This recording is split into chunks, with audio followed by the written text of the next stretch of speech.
I'm Eric Anderson. Tonight on KPBS Evening Edition, we talk with winners in yesterday's special election. And we'll have the latest from Oklahoma, where people are vowing to rebuild after Monday's tornado. Some San Diegans have been sent to help. Also tonight, we'll show you an effort to bring more healthy food to a San Diego neighborhood, where healthy food has been hard to find. And do you think you can manage San Diego's budget? We'll show you how you can give it a shot online. KPBS Evening Edition starts now.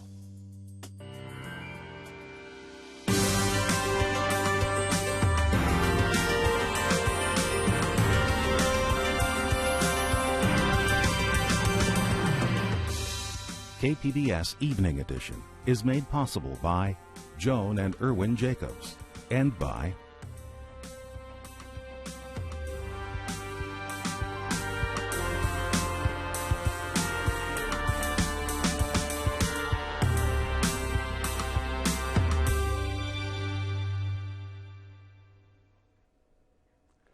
Good evening. Thanks for joining us. Dwayne Brown is off tonight. Monday's monster tornado in Oklahoma may have damaged 13,000 homes. Residents are sifting through the wreckage and they're vowing to rebuild. They say it's the Oklahoma spirit.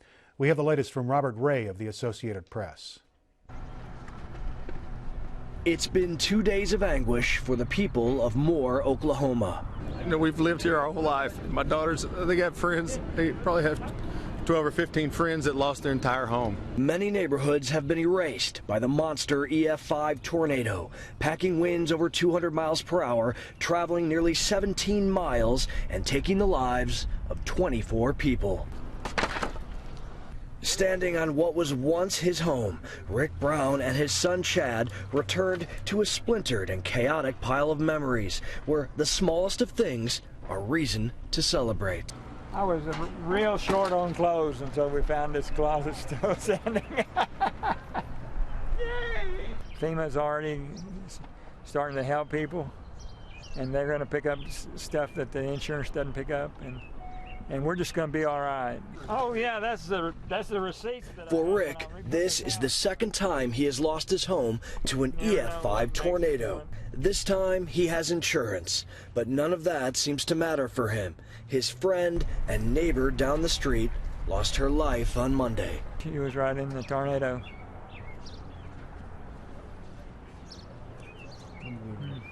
At the Moore Medical Center, vehicles are stacked up like books, windows blown out, and twisted metal nearly everywhere. And I didn't think I was going to die, and I probably should have. A physical therapist, Sarah Merchant, led her patients into the center's cafeteria, where they laid on the floor under tables, interlocking arms, hands over their heads. There was so much pressure, I felt like that my body was being pushed down, like somebody was laying on me. And so my ears popped to the point there was so much pressure I don't feel like I could hear. Sarah's husband and baby survived while hunkering down in a storm shelter. I'm just grateful to be alive and proud to be a part of this area. Officials say that an estimated 12,000 to 13,000 homes were damaged or destroyed by the violent twister. President Barack Obama is expected on the ground and more on Sunday. Robert Ray, Associated Press, Moore, Oklahoma. Some San Diegans are on their way to Oklahoma there to help with relief efforts. The local Red Cross has sent 3 workers there to help with supplies and community partnerships. Today, Vista Congressman Darrell Issa opened a hearing into the IRS controversy over targeting conservative groups, but lawmakers didn't hear testimony from a woman who first reported that practice. Lois Lerner is a supervisor in the division that reviews applications for tax exemptions. She told the House Oversight Committee that she's invoking her Fifth Amendment right not to testify. Because I'm asserting my right not to testify, I know that some people will assume that I've done something wrong. I have not. One of the basic functions of the Fifth Amendment is to protect innocent individuals, and that is the protection I'm invoking today. Top IRS officials say that Lerner found out about the targeting of conservative groups for nearly a year before informing them. Today, the Treasury's Inspector General also said his office found other questionable criteria used by agents to screen for tax-exempt status. But he says that investigation is still incomplete. A House panel has taken a step toward fighting military sexual abuse. San Diego Congresswoman Susan Davis is a member of that panel, which voted today to pass legislation stripping military commanders of their authority to change or dismiss convictions in rape and assault cases. Lawmakers say the change will lead to a cultural shift, encouraging victims to step forward. A recent Pentagon report estimates that 26,000 service members were sexually assaulted last year. Workers at the University of California hospitals around the state are on strike for a second day today. The action is over pension and staffing issues. While dozens of surgeries have been put on hold, no major problems were reported. The strike is set to end tomorrow morning. The votes are counted, and Myrtle Cole has won the District 4 seat on the San Diego City Council. She defeated community activist Dwayne Crenshaw. Amita Sharma is in for Peggy Pico, and she's talking with Cole.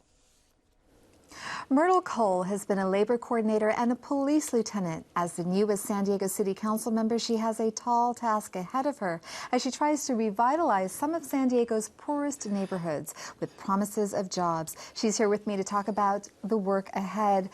First of all, you are the first woman to be elected from District 4, and you're the first woman of color on the City Council. How does that make you feel? You know, it's about time. And I wanted to break the glass ceiling, and I have done that, and I'm honored to do that and represent women.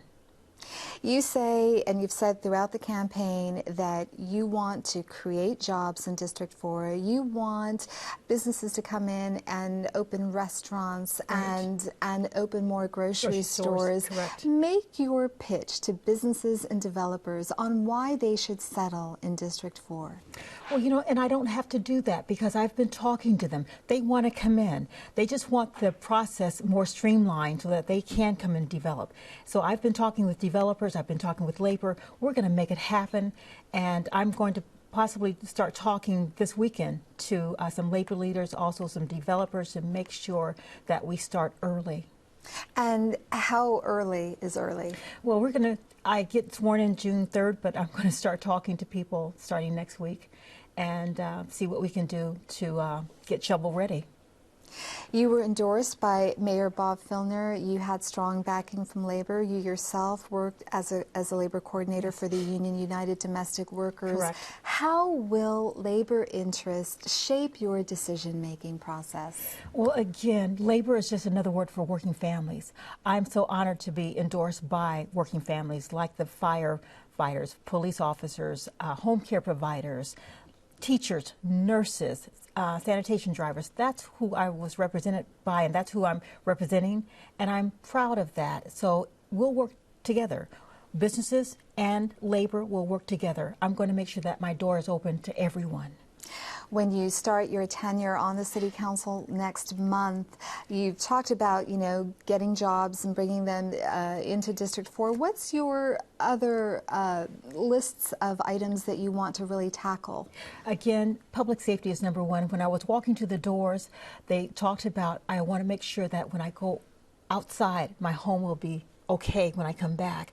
Public safety is primary issue, and I want a better relationship with the residents and the police officers, so I'm going to work on that. Number two, infrastructure. I was standing on the corner of human billboarding, and we saw cracked sidewalks, cracked streets, potholes. We have to address the infrastructure. And then again, like you said, jobs and services in our district. We spent over $1.6 billion in our district. $817 million of those dollars went outside of our district. We can do it. We can bring those dollars back in with jobs and services. Thank you, Myrtle Cole. You're welcome. Eric Garcetti will be the next mayor of Los Angeles. The city councilman won a tough race against City Controller Wendy Gruhl. The mayoral campaign set spending records for Los Angeles, $30 million. Garcetti is credited with revitalizing the Hollywood area. He takes office on July 1st. LA voters also approved a plan to limit the number of medical marijuana clinics in the city. It'll be capped at 135. The measure also includes restrictions on hours and locations, and dispensaries will pay more in taxes. Democrat Lorena Gonzalez glided to an easy victory over a fellow Democrat, Steve Castaneda, in the 80th Assembly District race. She's talking with Amita Sharma. Lorena Gonzalez has long been an influential labor leader. Now she heads to Sacramento, where she says it's time to get down to the business of creating jobs, protecting health care, and making schools better. Lorena Gonzalez joins me now to discuss some of the big issues facing the state in upcoming months. You said in a speech last night that you wanted union leaders to run for office so they could represent workers' interests. What are workers' interests? I think it's quite simple. Union leaders are used to advocating on behalf of workers, and in particular all workers for me, and they're about having a good quality job and access to health care, to having a voice in the workplace. I think those are things that have been missing as far as advocates in the state assembly and the city council, and that it's good to have a balance.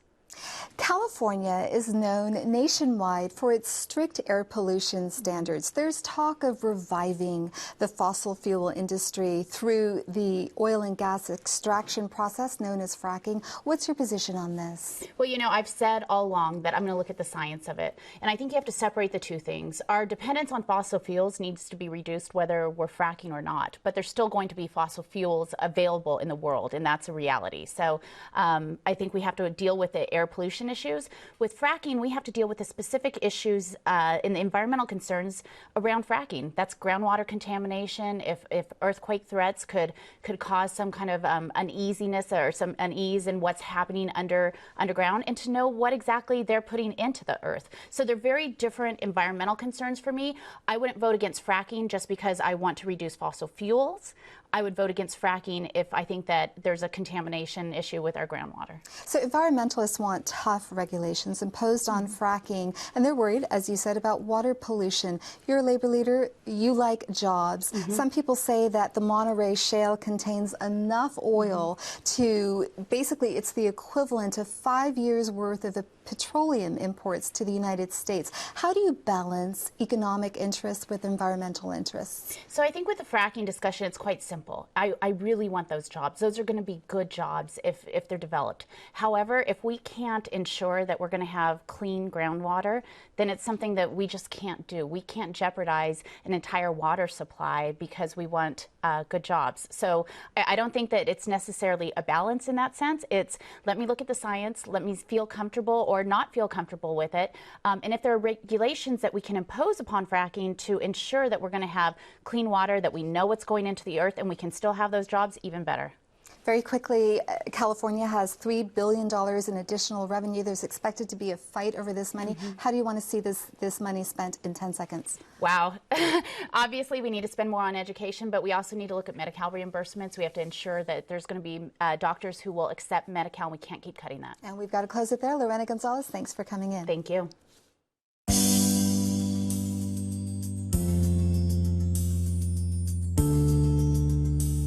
As the city of San Diego works out how to spend its money over the next year, KPBS is giving you the opportunity to make your own spending plan. KPBS reporter Claire Trageser is here to tell us about a game she helped to design that lets you change the city's budget. Claire, what's this game based on? Well, it's based on Mayor Bob Filner's current budget proposal, including the revise to his initial budget, which he released yesterday. We talked to a lot of leaders in the community, like the Police Officers Union, bike advocates, and experts on affordable housing, and asked our database of sources for things they'd like to see added to or cut from the budget. And how exactly do people play this game? Well, go to kpbs.org/budget and click on Play the Budget Game. You'll start with a balanced budget, but as you click on items you want to add, you go over budget. So you need to find things to cut to balance it out. Clearly, our items can't take everything into account, like the theoretical loss of tourism dollars if we don't fix up the convention center. The idea of the game is to show people a scale of how much services cost and what you might need to cut to make up for it. KPBS reporter Claire Trageser. Claire, thanks. And you can find the game at kpbs.org/budget. There is something new on the campus of UC San Diego. Amita Sharma has more on the one-of-a-kind Center for Human Imagination. The power of imagination can take fantasy and create the unimaginable. Engineers and scientists do it all the time. Now, UC San Diego is undertaking an ambitious effort to study imagination with the opening of the Arthur C. Clarke Center for Human Imagination. Named after renowned author Arthur Clarke, who wrote almost 100 books, including 2001, A Space Odyssey. Joining me is Seth Lehrer, Dean of Arts and Humanities at UC San Diego. Professor Lehrer, welcome to the program. Thank you. It's a great pleasure to be here. How does one study imagination?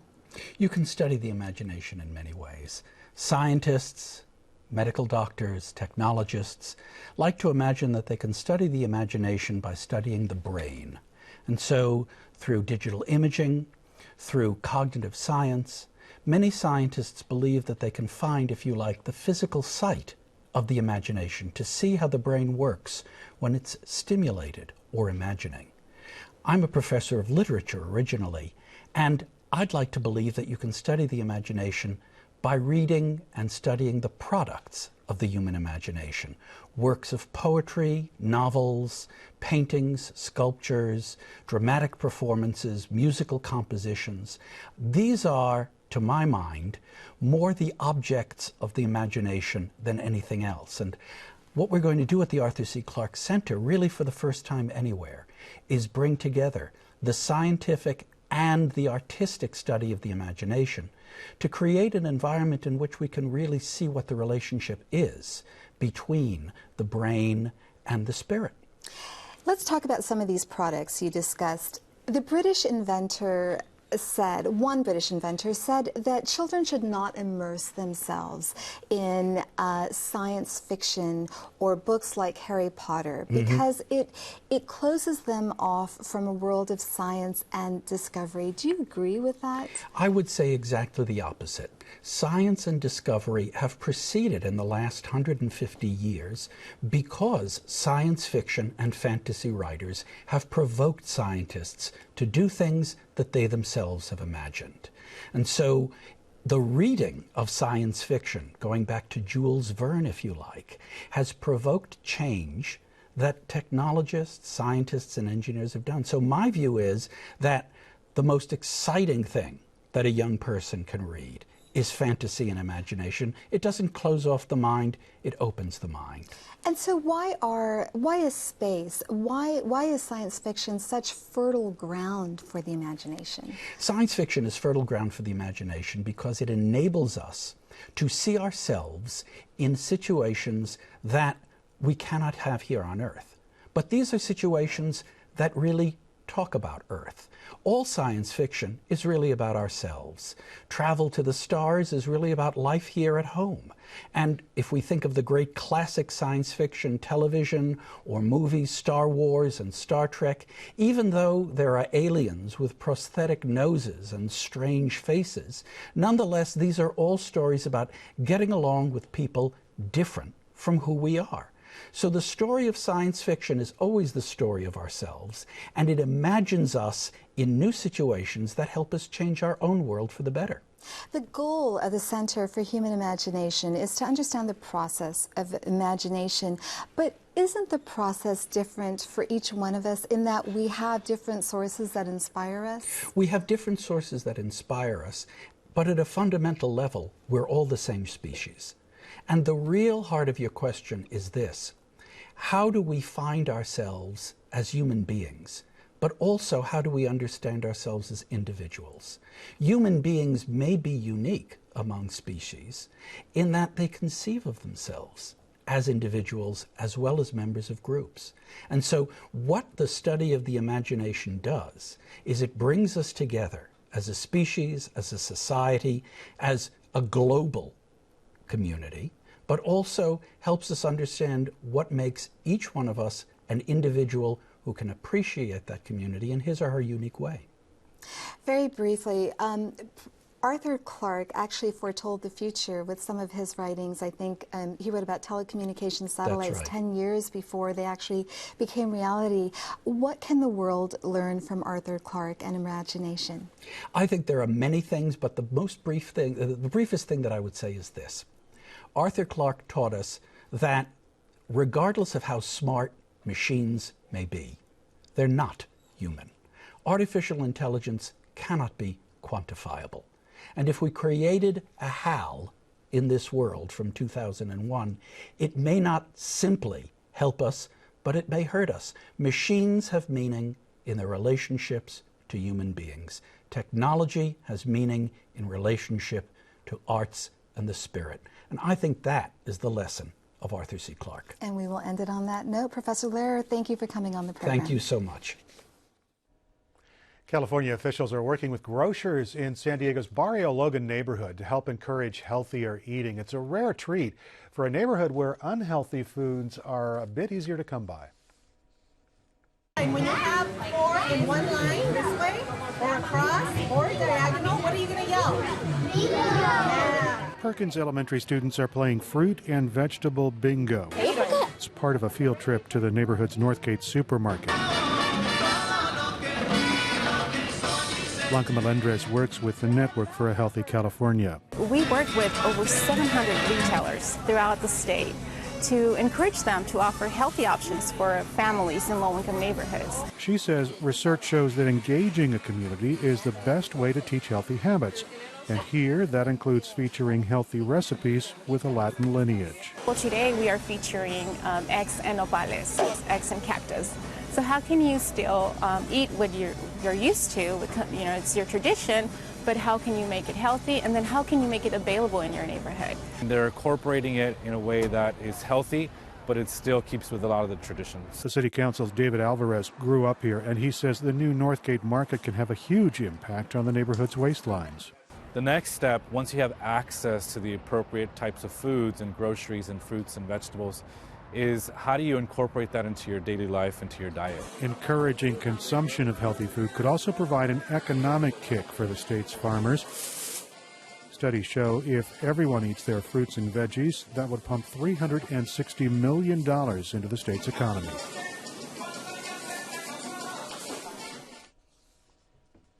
Now, San Diego Unified is one of 4 school districts in the county that are vying for the prestigious Broad Prize. KPBS education reporter Kyla Calvert takes us along on a school visit with researchers who are in town this week evaluating the district. What do I mean by conservation of matter? Jenna Workman tells her freshman biology students to act natural, do everything just as they always would.